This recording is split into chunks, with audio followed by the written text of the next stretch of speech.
Hey everyone, welcome to another episode of the Leverage Your Podcast show.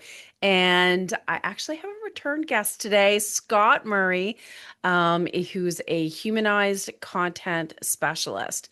So, this is going to be a new way of looking at podcasting, more from a communication standpoint than a marketing standpoint, but it'll totally impact every piece of marketing that you do. And he just finished his book and I want you to tell us about it. Scott, welcome to the show.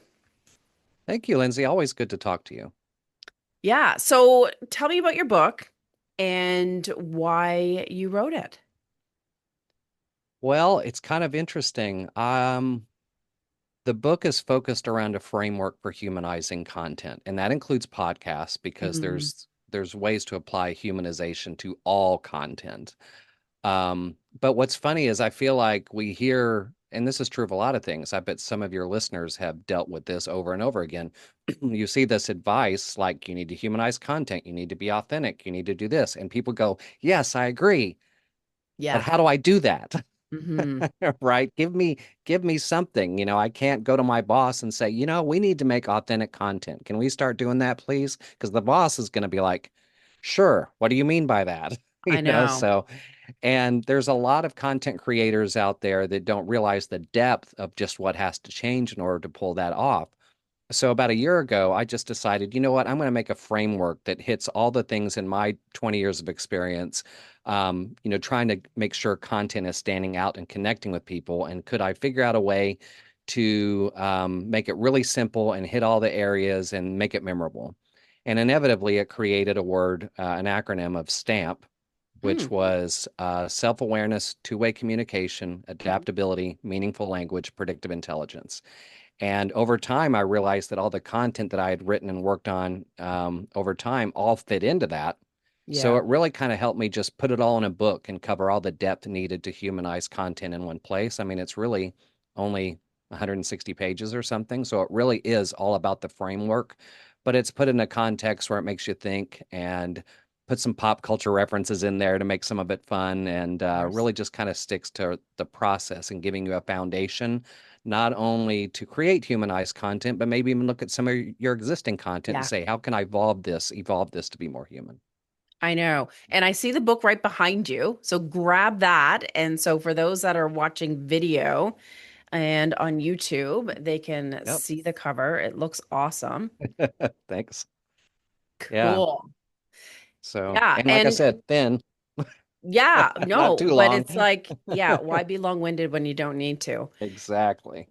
And it's funny because I feel like there's a whole shift in marketing in general. I feel like so many people for so long almost were like on autopilot. It's like, oh, Frank Kern is doing it this way. I need to copy.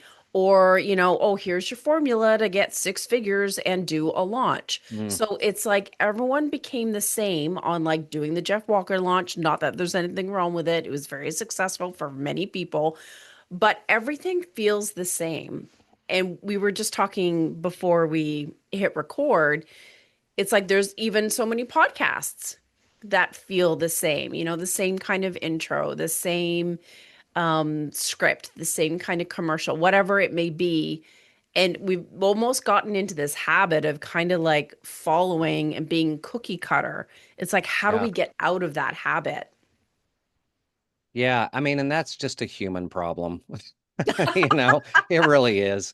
I don't, and that's why I tried it, throughout the whole thing. I say we a lot because I didn't want the book to sound like I'm lecturing anybody. Yeah. We're all kind of taking responsibility for, human mistakes while trying to be better humans in content, right? So, Yeah. um, we all get we all get locked into these things, and I do spend a little bit of time kind of explaining even how research shows why we get locked in our ways, but then also how we accidentally copy what we see other people do. And it's because we want to make sure we're doing it quote unquote right. Right. But the problem is we're only thinking about ourselves at that point, and we lose Mhm. context of what's going to mean something to the other person. And you listen to business podcasts, you could probably go out there and pick six right now, and they all probably start the same. The opening script is probably the same. They're probably saying hello, welcome to, and all that stuff. And you'll probably hear maybe even some of the same questions from show to show because they're all Yeah. just getting the content out there. And there's not a lot of time spent on, okay, how can I do something different? Because there are tons of podcasts out there, and you're not only competing against those, you're competing against listeners Hmm. who might have a lot of shows in their routine already, and you're trying to tell them, oh, you want mine in your routine too. So it's like, okay, Right. what do you got that's different?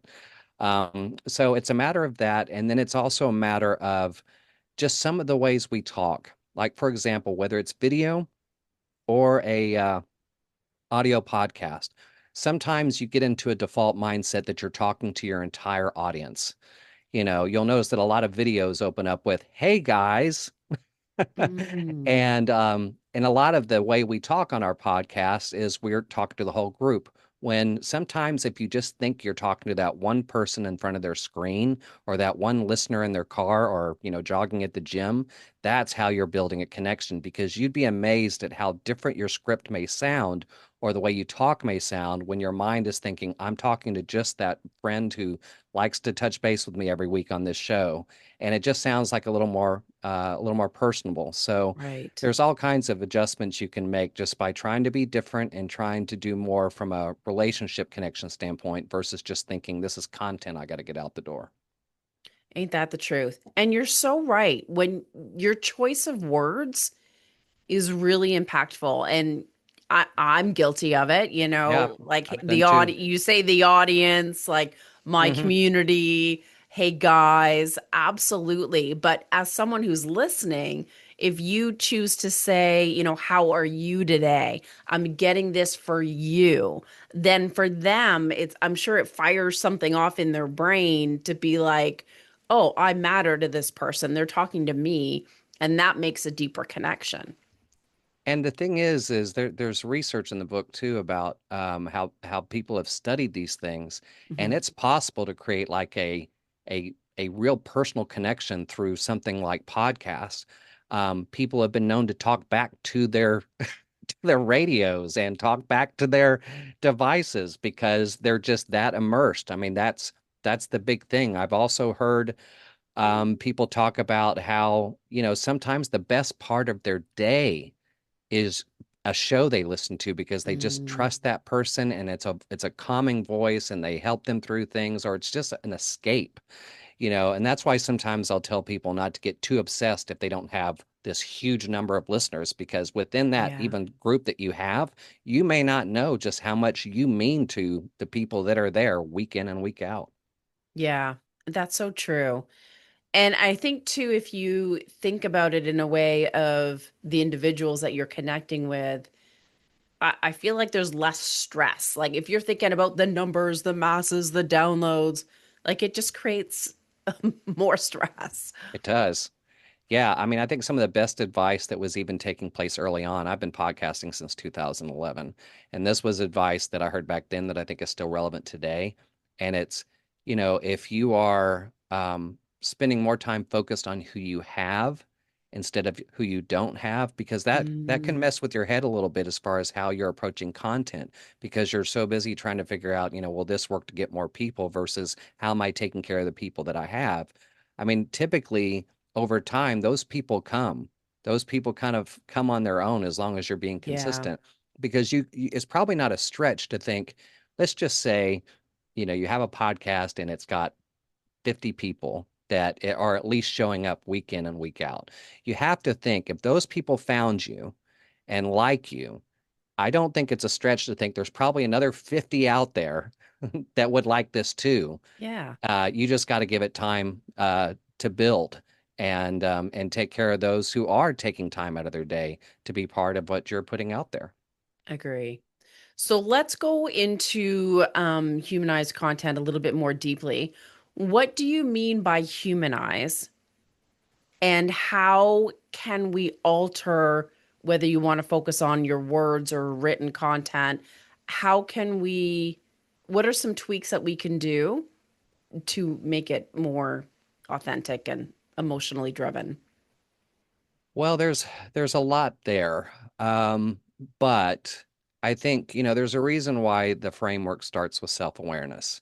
Right. And that's because there is that's a good human trait to have even outside of content. Oh We've all yeah. talked to people who don't have good self-awareness, right? Yeah. So, like at one point in time, I like to use pop culture references. I use like Ted Lasso as somebody who's got good self-awareness, whereas Roy Kent, maybe not so much sometimes, right? So, um, I think that's really a big thing and that self-awareness is not just, limited to one or two areas, but it is stopping to think, okay, why am I doing this? Why am I Mhm. creating this content? And what am I basing my reasoning behind it? Is it a stat I'm trying to develop? Is it is it a number sheet I'm trying to fill? Is it because I'm just trying to get something out the door? And am I only thinking of myself at this point? Mm. Some of that can also be, why am I approaching content in a way that might not be different from everybody else? Have I taken time to see what other people in my industry are doing? Because I see that across the board. I see blogs that look alike in the same Yeah. industry and all kinds of stuff. And if your audience has already experienced that time and time again, and you're the 25th person to make the same content, you're already hurting yourself. And the only reason why that happens is because that safe mode we get into. True. So there's that element. The two-way communication and meaningful language element is also big. What can we do, like on the podcast side, what can we do with our scripting that may help us not sound like we're reading a script Yeah. or make us sound like we're having more of a conversation. Or maybe we're not trying to sound like a broadcaster. We're trying to sound like someone who's having a conversation because remember, we're not broadcasting. We're building a Yeah. relationship with that listener. And then really the other element of humanizing is spending more time thinking of them. We were just talking about how many podcasts people are inundated with all the time. Mhm. So look at that a little deeper and think about the things they like, they don't like, and things that are probably out there. Things that might annoy somebody, like if you've got an open ear podcast and all it is 25 seconds of music with nothing said. Is somebody going to give you that kind of time when we know that people test things within seconds? Yep. If we have an introduction that sounds high quality, but then our microphone, as soon as we start talking, is 1/10 of that quality. Is that going to run somebody off and why? So there's just all kinds of things. And what's kind of interesting about it is we can sometimes get insight by getting our head out of the creator standpoint and think about our own behaviors. Why do we choose not to follow that podcast? Why do we choose to Mm. ignore that social post? And some of those reasons might help us determine how we can improve our content. So if somebody out there thinks like us, they're not going to ignore it or they're not going to pass it by because we've stopped to think about some of the things that creates some of those triggered reactions why people choose not to engage or even pay attention to something.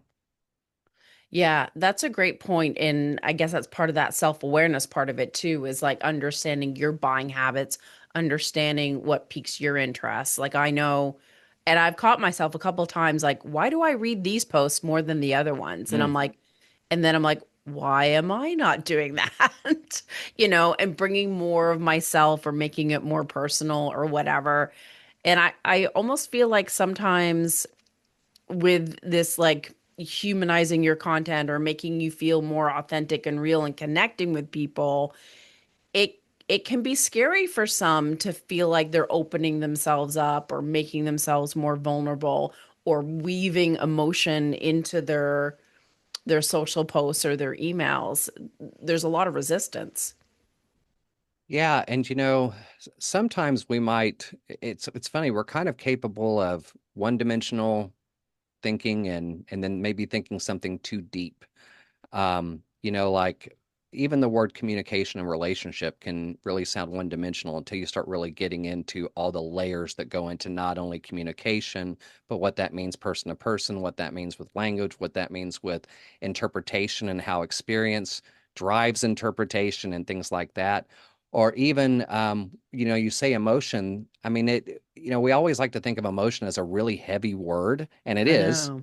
But there's also lighter sides of that. Like I just talked to someone on my podcast that was talking about how ads and content, release elements like cortisol and all these other Hmm. things that relate to, this thing triggers this kind of down response, and then we add this layer which triggers this response. And the example she used was the those commercials were mayhem. The character mayhem for that insurance company is, always creating havoc, which is Yeah. fun, which is kind of stressful to see all the damage he's creating, but then it's kind of funny. So then you laugh, and that releases this other element that kind of loosens up the scared part, and then you laugh and you feel better, and you go, oh, all state, and you think something good because it all Right. turns out at the end. So sometimes we're just talking about, some of those unconscious triggers. Nancy Harhut, who wrote a really great book on behavioral science and marketing, talked about how, you've always got those content creators and maybe leaders in your organization that go, well, our audience isn't emotional. They don't make emotional decisions, which is not true. Mm. However, what I loved about her book is some of the examples she had, one of which was there was this study done where some folks had some damage to the brain that actually block emotion. And Oh. because that block took place, they had trouble making simple decisions like what they wanted to have for lunch Oh, wow. because that emotional component wasn't there to be part of the decision. And we don't usually think about emotion because it's not there the same way, other Right. major emotions take place. So it's something worth considering when you're making any kind of content because it is there. Yeah, 100%. And so with AI, I mean, we can't have this conversation, I think, without bringing up AI because everyone's like, oh, you can use AI, but you have to humanize it. And then I feel like everyone says that, but like you said, like what does that mean? So what advice would you give someone that A uses AI, but then also how to bring more connection into your copy? Well, the interesting thing about AI is we have to remember the main thing it's pulling from is the internet. Hmm. That's why when you tell it to write a blog, it likes to use the phrase in an ever-changing world Oh so God. often because that's all over the internet. So it's like it's doing what we're doing. It says, "Oh, that's the way it's done, so that's the way I'm going Yeah. to do it here." In fact, I landed on a company's blog a few months ago, and all of their blogs started like that. So it was clear they were using AI to write everything Yes. because all blogs started with in an ever-changing, evolving world, whatever it That's is. so bizarre. Right. Yeah. And they were just calling it good. Let the AI write it and it's good. Really, the key is can you figure out a way to put your style on it? Right. The voice you need to be in. And yes, AI can do some of that, but I mean, it's just like the reason why you like to read a certain author who writes books. There's just Hmm. something about the way that human being crafts things that keeps you engaged. You have that capability as well. AI to me is just someone who help something that helps you in the harder points of content. Maybe it creates an outline for you, or you write Hmm. something and say, you know what, I don't think I covered enough ground for my audience here. What am I missing? Or Right. do an analysis of, what gaps. I mean, we already know there's lots of blogs out there that say in an ever-changing world, what's missing, Yeah. that I can fill that gap. Something I've used it for is, I've used this. I use this in the book a couple of times. I got really wordy a couple of times, and based on some of my answers today, it's probably not hard to imagine. But I got really wordy uh, with some of my stuff. I don't have AI here to shut me up on occasion, and I'd say just make this a little more concise. This is too long, and it does it. And I just not, Yeah. and I can say, don't change my tone, don't change my Yes. style, just tighten it. So I'd say approach AI as a tool, but don't forget you bring something unique Yeah. because those emotional elements and stuff that we have, it doesn't have. So I'm not anti-AI. I am pro use AI to help you, but Hmm. still, put your best qualities into the content that humans bring.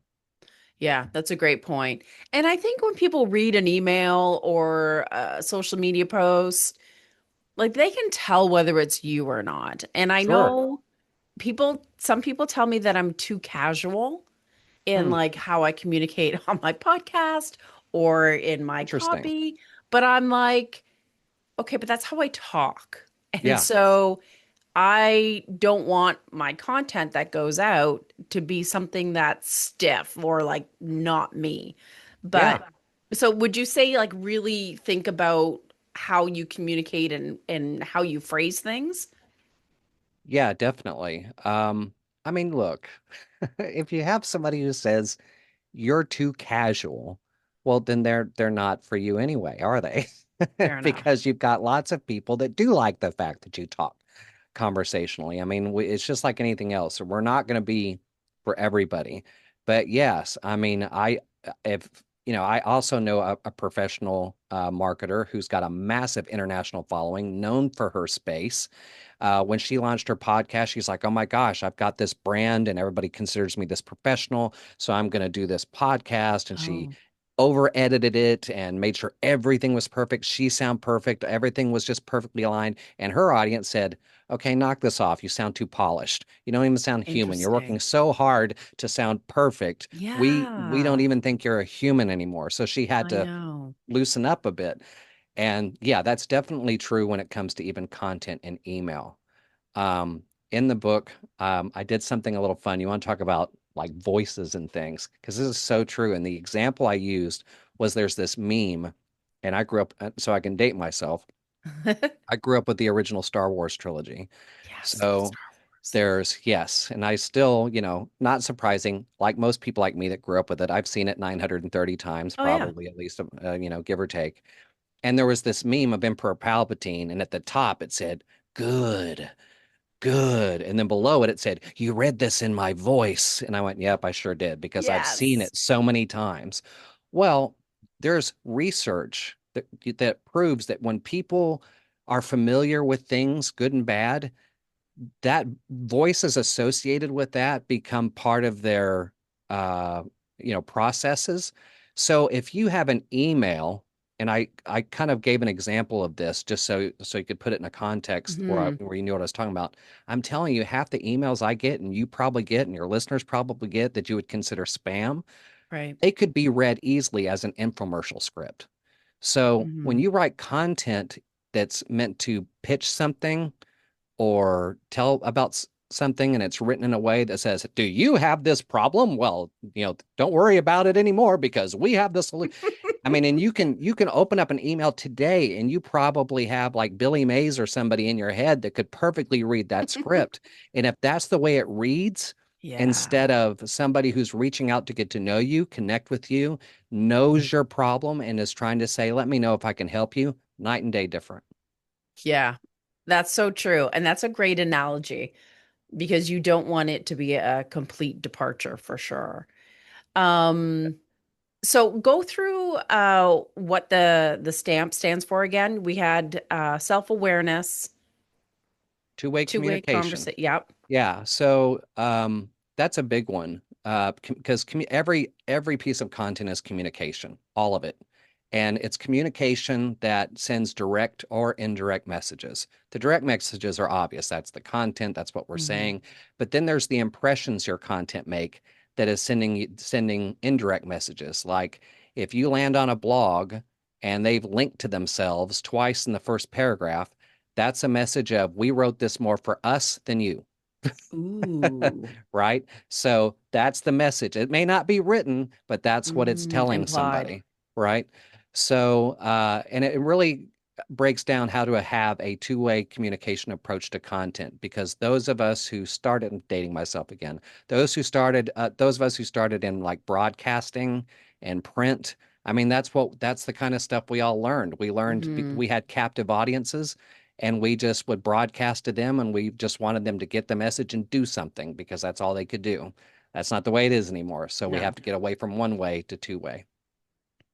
The third part is adaptability. Adaptability. And that focuses on having an adaptable culture and an adaptable mindset. And it talks about challenges that content creators have when they get in environments where they are cut off by leadership or what have you that doesn't let them change the way things it's all have always been done. Right. Um, but also showing when you get stuck in an environment that doesn't let you evolve what you miss and all the trends that are out there that can be missed when you're not allowing yourself to be aware of what's going on. um, M is meaningful language. So it's talking about evolving out of that language we just talked about that sounds Yeah. like, a corporate machine or an advertisement and start talking more human. And it's rooted partially in a story that Forrester or a study that Forrester did a few years ago where they started to notice, holy crap, people really do want brands to start talking like humans. So what does that mean? And so they did a full analysis on what people want and what does Mm. that mean for content.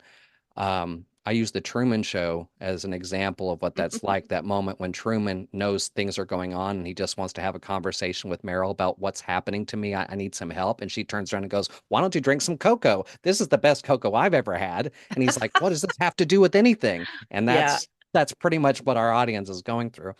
And lastly is predictive intelligence. And it's just steps to do more to learn about how our audience behaves, reacts, and what they're experiencing out there that might help us either connect with them, or there might be things out there that we're doing based on their experience that might make them automatically not even pay attention to what we're putting out there. Hmm.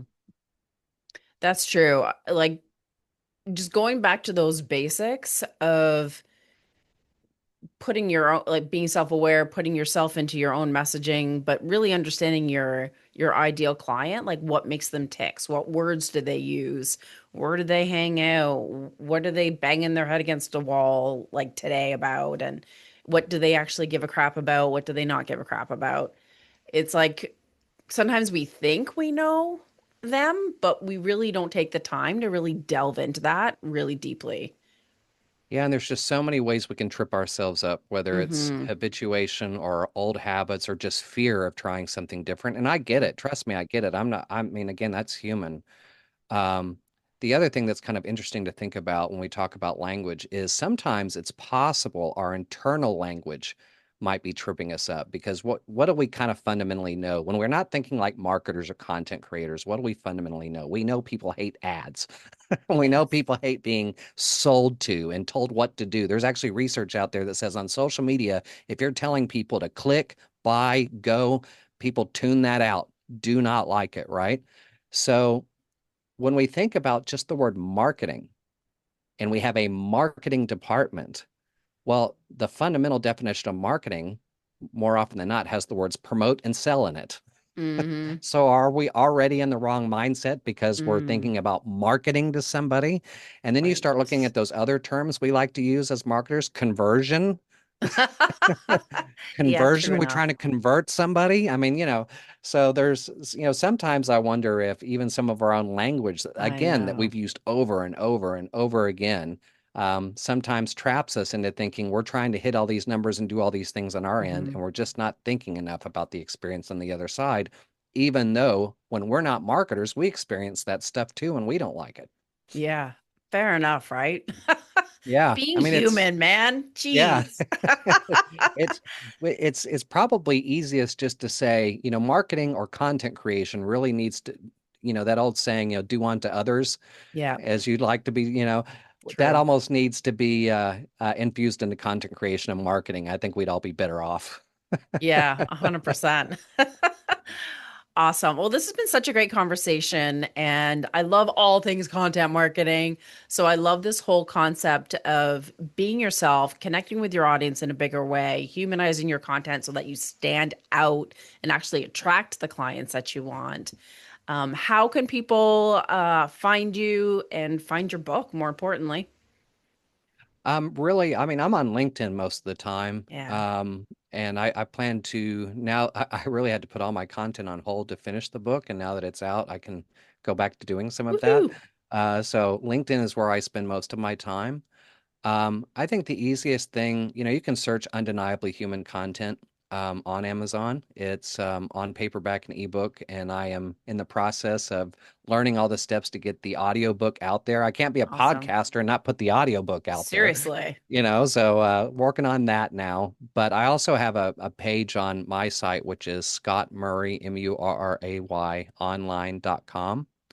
And there's a section or a part of the navigation that says the stamp book, Yeah. and it's got a full breakdown on some of the people that have given good feedback on the book, kind of breaks down what it's about and has links to Amazon just to make that whole process easier.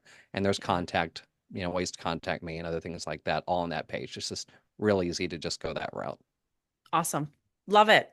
I'm so excited for your book and sharing this episode and sharing your book with my audience, even though I'm saying that in plural. That's okay. No. I hear Awesome. what I you mean. appreciate you so much. You too. You too. Thanks. It's a pleasure to be with you, and it's great to be with your audience. Yes. Awesome. So I hope you enjoyed this episode, and I will see you next week on the Leverage Your Podcast show. Take care.